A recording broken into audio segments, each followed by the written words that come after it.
నన్ను అందరూ మోసం చేశారు, నన్ను అందరూ వదిలేశారు, నాకెవ్వరూ లేరు, ఇంక నా జీవితం ఎందుకు అని చాలామంది చనిపోతున్నారు. దిక్కులేని వారుగా అనాథలైపోతున్నారు. మతి స్థిమితం లేక ఎక్కడికో వెళ్ళిపోతున్నారు. అలా ఎందుకు జరుగుతుందంటే వారు స్థిరమైన మనసును కలిగి లేరన్నమాట. దేవుడు మనతో మాట్లాడుతున్నాడు. యెషయా గ్రంథం 43:1 చూసుకుంటే, నీ పేరు పెట్టి నిన్ను పిలిచి ఉన్నాను, నీవు నా సొత్తు అని. దేవుడు మనల్ని పేరు పెట్టి పిలిచాడండి. మనం ఆయన సొత్తు. లోకంలో ఎవరు కూడా మనం పట్టించుకోకపోతే, వదిలేస్తే ఆయన మనతో ఉన్నాడు. నీవు నా సొత్తు అని ఆయనే మనతో మాట్లాడుతున్నాడు. మనకి ఆయన ఉండగా ఈ లోకంతో పని ఏంటండి?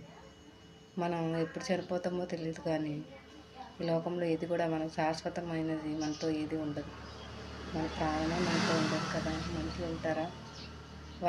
వారి మాటలకు మనం కృంగిపోవడం కంటే దేవుడి మాటను విని మనం